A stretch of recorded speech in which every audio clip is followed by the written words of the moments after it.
La inteligencia artificial es una gran bendición y puede ser una gran maldición. Y el miedo a la inteligencia artificial es, oiga, nos vamos a quedar sin trabajo. Si no hay pensamiento crítico, la inteligencia artificial Es un desastre. es un desastre. Y usted, Flavio, en su discurso mencionaba cuán importante es que se entienda lo alborotado que está en Latinoamérica estos temas regulatorios. La única forma de salir adelante y de sostener esta lógica de bienestar es con la acción de la ciudadanía, este sentido de comunidad. Y aquí en Perú lo hemos visto muchísimo. O sea, así como el agua es esencial para la vida, para el crecimiento y desarrollo es esencial la energía. En Grupo es Mejor, el video podcast del Grupo Energía Bogotá. Conoce todo lo relacionado con el sector energético, la sostenibilidad y cómo el trabajo en equipo impulsa el futuro de la energía y el desarrollo del país. En Grupo es Mejor. Hola, los saludo una vez más para En Grupo es Mejor, el video podcast del Grupo Energía Bogotá. Hoy estoy aquí en un escenario que les quiero presentar. Estamos aquí en el campus de la Universidad Católica de Perú, en Lima. Es una de las universidades con mayor tradición y de mayor reconocimiento aquí. Y me acompaña una persona muy especial que hemos conocido en este recorrido que estamos haciendo por nuestras empresas. Ustedes saben que aquí en Perú nos representa Cálida, Contugás y también Electrodunas.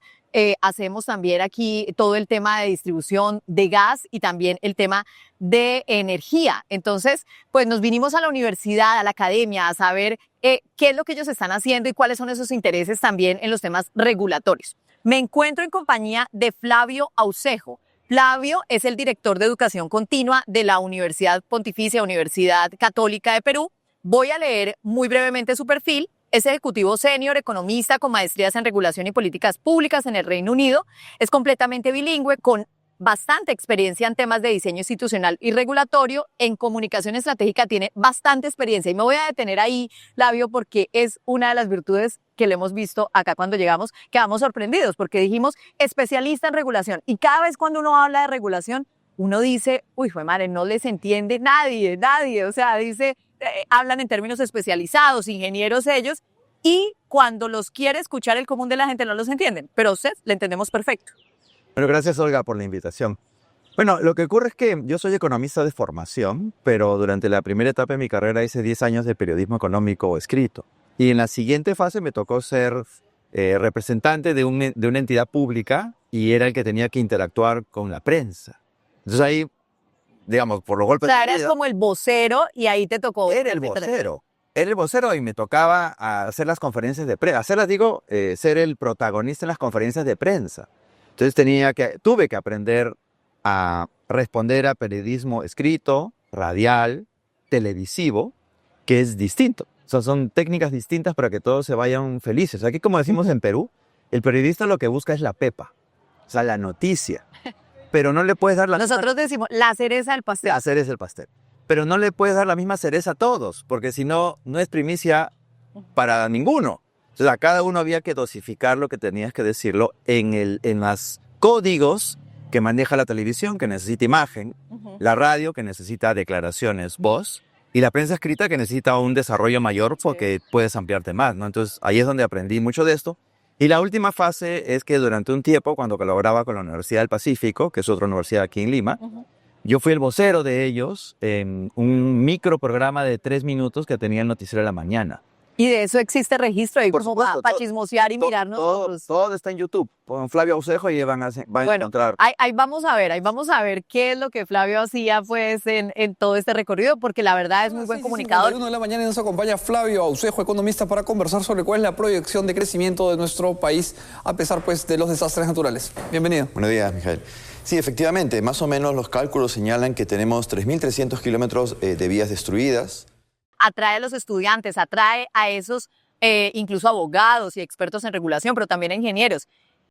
Ahí voy a hacerle una pregunta que me parece clave. En estos temas de regulación, ¿cuán difícil es explicar que empresas, sector privado, público y demás tienen que hacer una sinergia? Pero entonces cuando nos hablan de unas cifras súper complicadas y con unos incluso curvas y estadísticas que a veces son muy ingenieriles, digo yo, no se entienden. Bueno, es difícil si no te aproximas de una manera holística.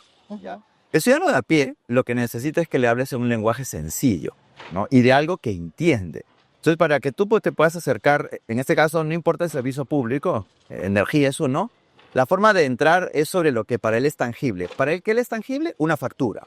O sea, Claro, la tarifa, lo que paga uno, lo que le pone el bolsillo, o sea. ¿Cuánto le representa de su bolsillo? Que no es la tarifa, es el monto por el consumo de energía. Entonces, si entras por ese lado y lo vas desgranando hasta llegar a elementos un poco más complejos, es, digamos, la forma en la cual puedes lograr un nivel de comprensión desde sus intereses. El truco es ser empático, ponerse en zapato del otro, ¿no? Y algo que también ya en la academia he aprendido mucho, y más aún en estos tiempos de inteligencia artificial, hay dos aspectos que me han golpeado mucho mi imaginario que aprendí hace un par de años. El primero es que hoy por hoy, tanto los profesores, universitarios en particular, y los contenidos son commodities. Porque aquí nuestro mejor profesor de la Universidad Católica, te aseguro que en YouTube encontramos al premio Nobel que trabaja los temas en YouTube. Y te enseña. Y te enseña además. Y te enseña gratis. Entonces, ¿cuál es la ventaja de venir a la universidad? Y el otro, ahorita digo cuál es la ventaja. Y el otro es el contenido. Tú buscas un tema, googleas y ahora con la inteligencia artificial mucho más, en segundos lo tienes. Mucho mejor de lo que te puede dar el mejor esfuerzo de un docente de reunir toda la información en un dossier. Entonces, esos dos elementos son commodity hoy día, ¿ya? Lo que pasa es que la universidad hace lo que llamamos una curaduría. Claro. Te da la información que está validada, pertinente a una propuesta pedagógica. Y el otro elemento es que hoy por hoy la concentración, en particular de las generaciones jóvenes, se ha reducido de 30 segundos a 3 segundos. ¿3 segundos? O sea, lo que no digas en 3 segundos. Te demora el scroll. Claro, el dedito. Exacto. El dedito, 3 segundos. Entonces, si no el juco, ¿no? Sí. Si no lo enganchas, lo perdiste. Entonces, ¿cuál es la salida para eso? Es que tienes que tienes que pegar el conocimiento a la emoción. Si tú empiezas enseñando con conocimiento, no te escucha nadie. Pero si lo asocias a una emoción, sí, felicidad, ¿no? Cólera, y eso se hace en talleres interactivos, la emoción se pega al conocimiento. Entonces, experimentas la emoción y jala el conocimiento. O sea, conectar emoción y conocimiento es la clave para que la gente tenga atención. Hay un tema en particular. Ayer estábamos en una reunión con Flavio porque estábamos planeando unas estrategias y más que todo es unas alianzas que va a hacer y que está haciendo el Grupo Energía Bogotá con la Universidad Externado de Colombia y con la Universidad Católica para estos temas de regulación que afectan a los ciudadanos, pero que también afectan a las empresas, gobierno y demás. Correcto. Estamos hablando de toda Latinoamérica, estamos en esas alianzas pues para poder como explicar mejor estos temas y que se entienda de parte de las empresas, gobierno y regulación la base que esto implica pues para los ciudadanos y demás.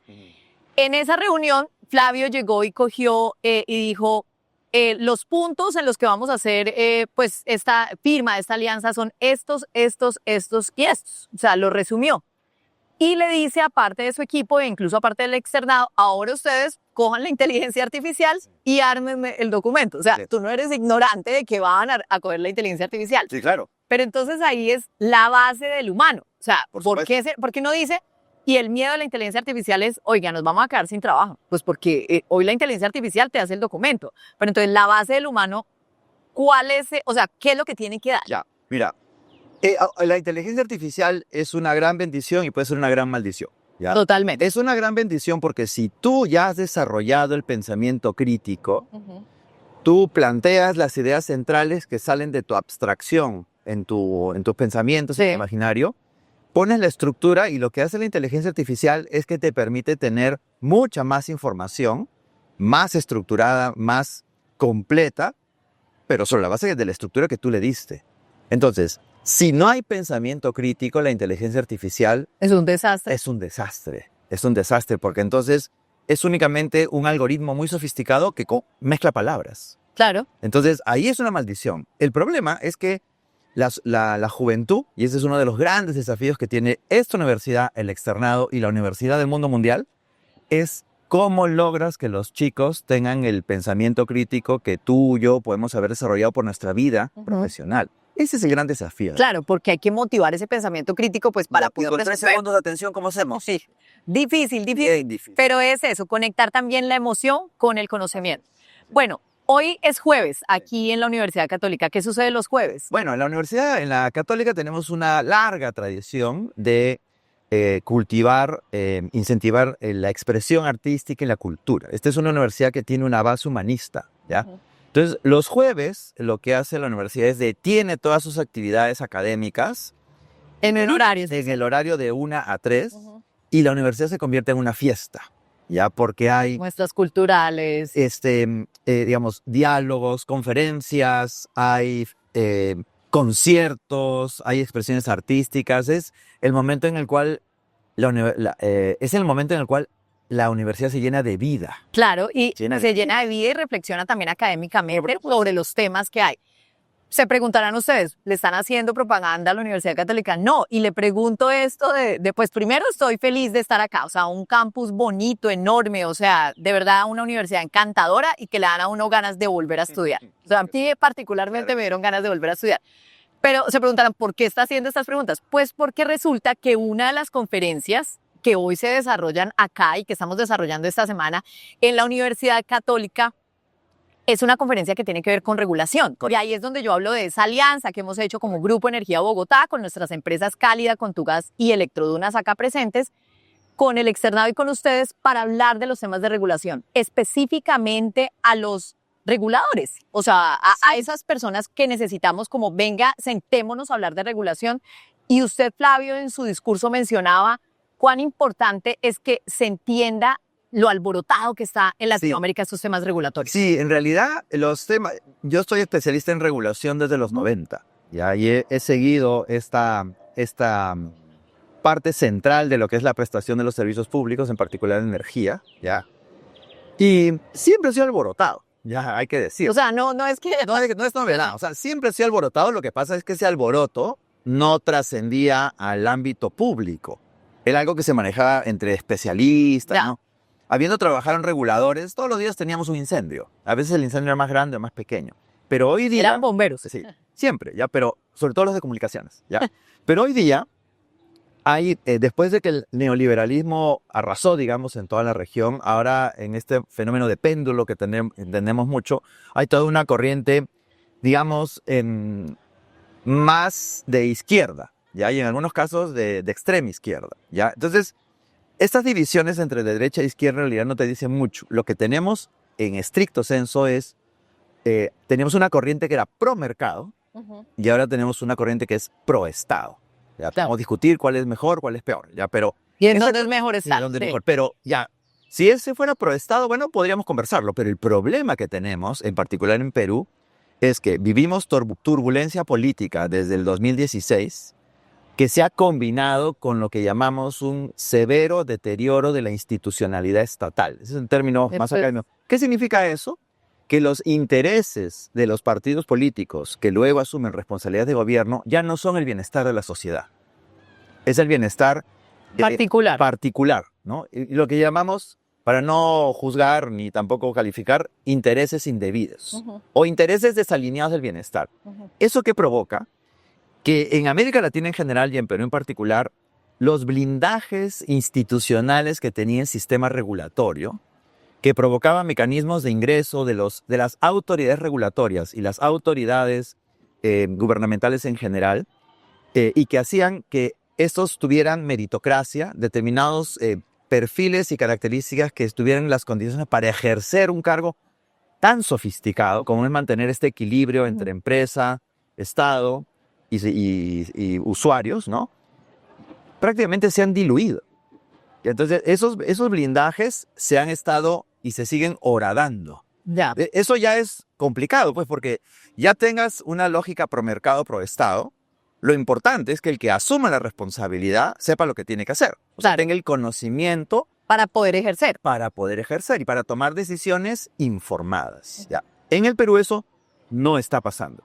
Entonces ya hay varios, desde por lo menos de mi humilde perspectiva, y hay varios incidentes que te reflejan un deterioro del sistema regulatorio en términos de la institucionalidad regulatoria, donde las reglas de juego, las informales y las formales que existían, son simplemente puestas de lado y lo que prima son intereses más particulares, sesgados, digamos, ¿no? Entonces, Por eso es que cuando viene este llamado del externado y nos invita a poder participar de un esfuerzo más grande, rápidamente lo abrazamos, ¿no? Y ustedes dicen de una. De una, ¿no? Y hay algo que quiero decir, sobre todo haciendo un podcast de la empresa. Nosotros ya hemos tenido experiencia aquí en Perú de construir un esfuerzo en la lógica del sentido de comunidad. ¿Ya? Porque cuando tú tienes, y eso está en la literatura, cuando tú tienes entornos donde hay un deterioro institucional serio, la única forma de salir adelante y de sostener esta lógica de bienestar es con la acción de la ciudadanía, este sentido de comunidad.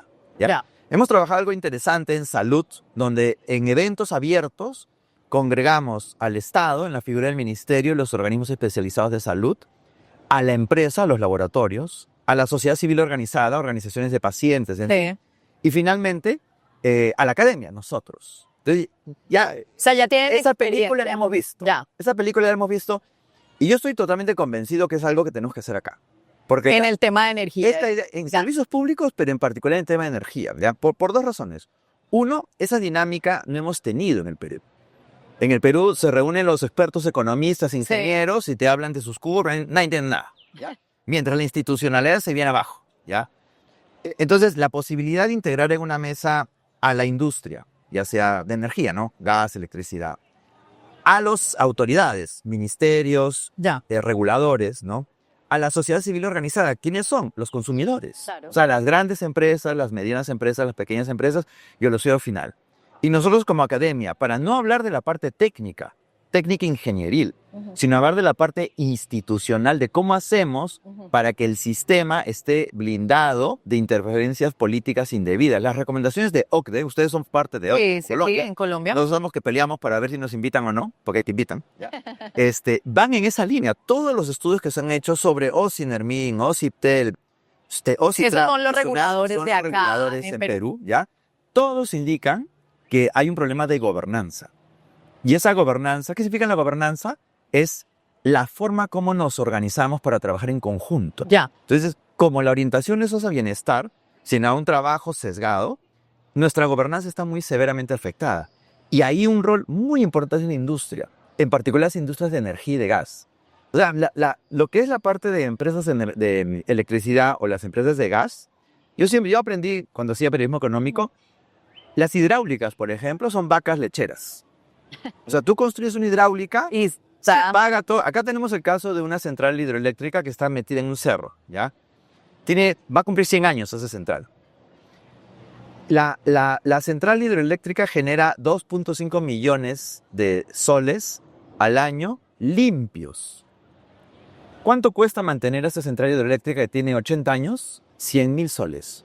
o sea, O sea, ¿te das cuenta? Claro. Es una vaca lechera. ¿cuánto genera y cuánto tienen que gastarse? Yo los siempre digo, no es como que le pasan un trapito, no siguen cobrando. Tienen que... Porque además es una tecnología simple, porque es de la antigua. Que eso también hay que entenderlo en la calidad del usuario, o sea, porque no es simplemente que cobren para qué, o sea, están cobrando porque tienen que hacer un mantenimiento para prestar un servicio. Las empresas vienen para quedarse. Claro. No es una inversión así rápida, no es inversión en bolsa.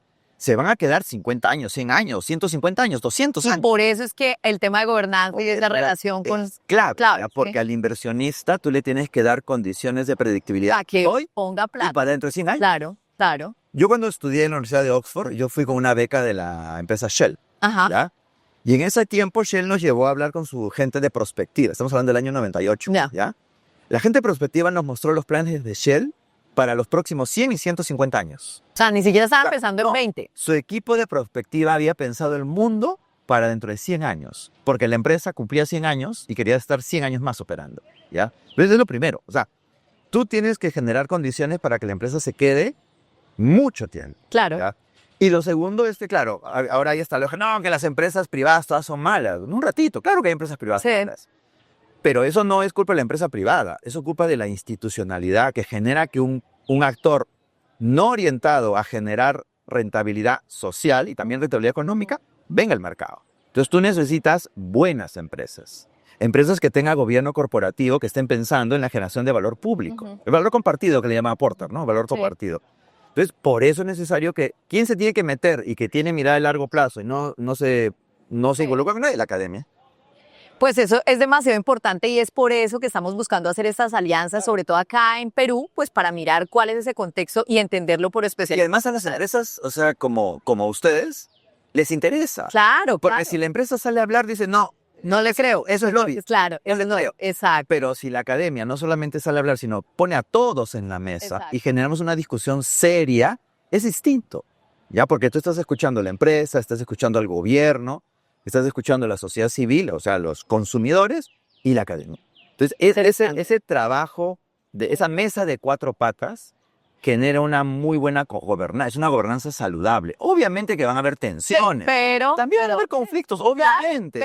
Pero de eso se trata la vida. O sea, Exacto. si eso le dice en la vida no hay problemas, entonces está muerto.